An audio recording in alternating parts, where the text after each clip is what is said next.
Hello friends, मी Mrs संजत वैद्य। जर तुम्हाला तुमची इच्छापूर्ती करून घ्यायची असेल आणि तुम्हाला तुमचं इच्छित फल प्राप्त करायचं असेल तर तुमचा सबकॉन्शियस तुम्हाला सर्वतोपरी मदत करू शकतो। पण ह्या सबकॉन्शियसच्या क्षमतांचा पुरेपूर फायदा घ्यायचा असेल तर मात्र तुम्हाला मेडिटेशन टेक्निक हे शिकून घ्यायला लागेल, असं मी त्यात उल्लेख केला होता। आज आपला विषय तोच आहे, आपण मेडिटेशन कशा प्रकारे करू शकतो। तत्पूर्वी आपण माझं हे चॅनल सबस्क्राइब करावं व साईडला दिलेलं बेल बटन प्रेस करावं। आपलं मन हे कधीच रिकामं नसतं, सातत्याने त्यामध्ये कशा ना कशाचा विचार हा येतच असतो।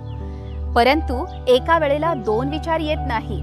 मल्टीटास्किंगचा जमाना असला तरीही एका वेळेला एकच विचार येतो, मग तो सकारात्मक असेल किंवा नकारात्मक असेल। विचार शृंखला तयार होऊ शकते, पण हेच विचार जर आपण थोडेसे स्लो डाऊन करू शकलो किंवा आपला फोकस हा आपण फक्त सकारात्मक विचारांवरती करू शकलो तर नक्कीच आपल्याला जे काही हवं आहे ते आपण मिळू शकतो आणि त्यासाठी मेडिटेशन नक्कीच तुम्हाला फायदेशीर ठरणार आहे। खरे म्हणजे 20व्या शतकापर्यंत मेडिटेशन बद्दल लोक इतके जागरूक नव्हते, पण आजकाल हे जे काही ताणतणावाचं आयुष्य आपल्या समोर येऊन ठाकलेलं आहे त्याला सामोरं जाताना नक्कीच कुठेतरी मन सुद्धा शांत व्हायला हवंय असं प्रत्येकाला वाटतं। कुठेतरी थोडीशी शांती आपल्याला मिळावी, या शांतीच्या शोधात बरेचसे जण आता ह्या मेडिटेशनकडे वळायला लागलेले आहेत। सगळ्यात पहिले म्हणजे जागेची निवड। तुम्ही ज्या जागेवर मेडिटेशनला बसणार आहात ती जागा शांत असावी, तिथे अवतीभोवती खूप साऱ्या लोकांची वर्दळ नसावी, ये-जा नसावी, तर आपण आपला आतला जो आवाज आहे तो ऐकू शकणार आहोत। शक्यतो रोज त्याच जागेवर मेडिटेशनला बसण्याचा तुम्ही प्रयत्न करा, कारण मेडिटेशन करताना आपण ह्या युनिवर्स मधल्या काही शक्तींना आवाहन करत असतो आणि त्या शक्ती ह्या तुमच्या शरीरामध्ये प्रवेश करत असतात आणि म्हणून ती जी जागा आहे ती पण खूप पॉवरफुल बनते। दुसरी जी गोष्ट आपल्याला लक्षात घेणं आवश्यक आहे ती म्हणजे वेळ। शक्य झालं तर तुम्ही पहाटेची वेळ निवडा किंवा पहाटे नाही तर सकाळी जर तुम्ही मेडिटेशन करू शकलात तरी चालेल, पण ह्या दोन्ही वेळा शक्य नसतील ती दिवसभरातली कोणतीही वेळ ही मेडिटेशनसाठी योग्यच आहे। फक्त जेव्हा तुम्ही मेडिटेशनला बसणार आहात तुमचं मन हे प्रसन्न हवं।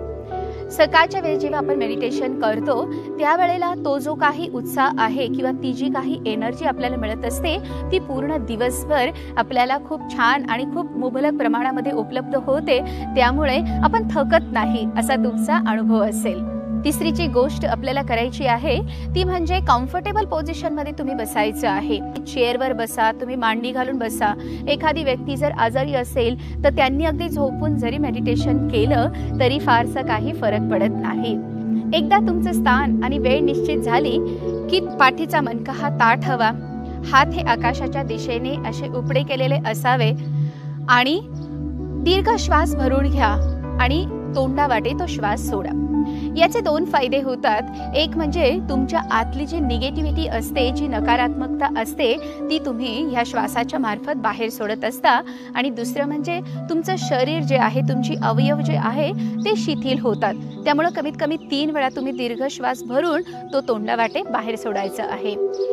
नंतर म्हणजे पूर्ण श्वास भरून घे तुम्ही ओम म्हणायचं आहे।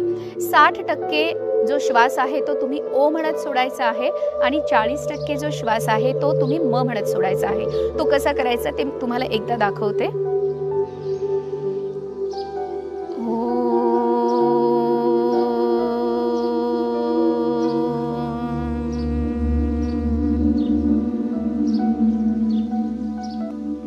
असं 3 वेळा, 5 वेळा, 11 वेळा, जेवढ्या वेळा तुम्हाला शक्य असेल तेवढ्या वेळा तुम्ही ओंकार म्हणू शकता आणि त्यानंतर तुम्ही मेडिटेशनला सुरुवात करा।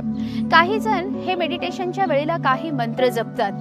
तुम्हाला जर एखादा मंत्र तुमच्या गुरूंनी दिला असेल किंवा तुम्हाला एखादा मंत्र म्हणायचा असेल तर तुम्ही म्हणू शकता, पण मंत्र म्हणताना तुम्ही अजिबात जीभ किंवा ओठ हलवायचे नाहीये, तर त्या मंत्राचा तुम्ही फक्त मनातल्या मनात विचार करायचा आहे।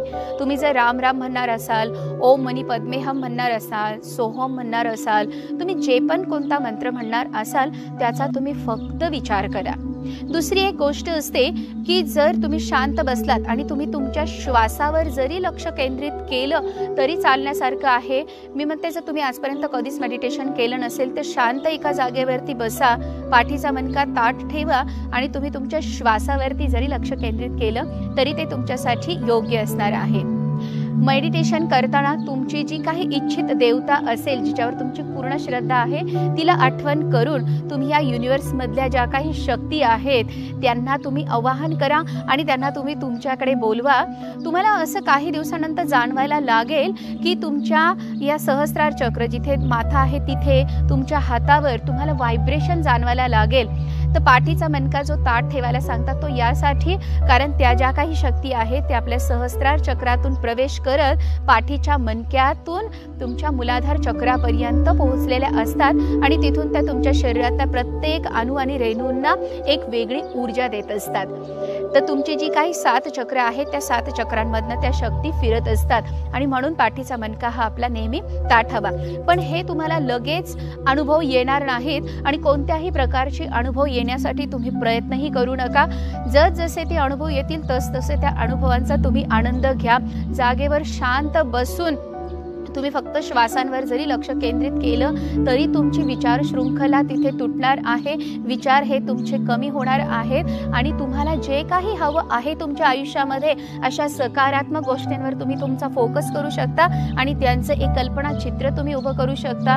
तुम्हाला मेडिटेशनमध्ये काही इंट्युशन येतील, काही मेसेजेस येतील, काही वेगवेगळ्या आयडियाज तुम्हाला सुचतील. तर तुम्ही, मला असं वाटतं की त्यानंतर तुम्ही एखाद्या पेपरवरती जर ते लिहू शकलात, एखाद्या डायरीत त्याची नोंद करू शकलात तर ते नक्की तुमच्यासाठी खूप फायदेशीर असणार आहे. मेडिटेशनमुळं अनेक फायदे हे तुम्हाला जाणवायला लागतील. सगळ्यात महत्त्वाचा फायदा जो होतो, या ताणतणावाच्या जीवनापासून तुमची मुक्तता होते. तुम्हाला एकदम शांत आणि प्रसन्न वाटायला लागतं.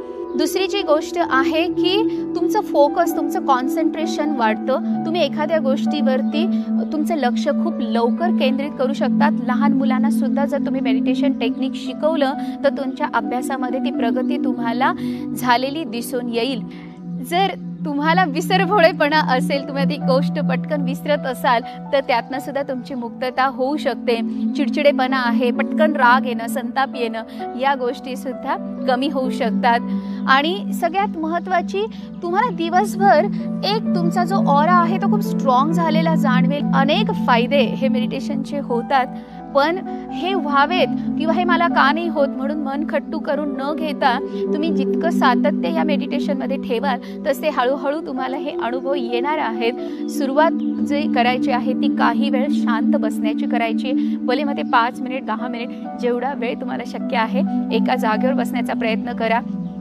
त्या परमेश्वराशी, त्या युनिव्हर्समधल्या शक्तींशी स्वतःला जोडण्याचा प्रयत्न करा आणि तुम्हाला आयुष्यात जे काही हवं आहे ते प्रत्येक इच्छित फल तुम्ही या सबकॉन्शियसच्या मदतीने पूर्ण करा.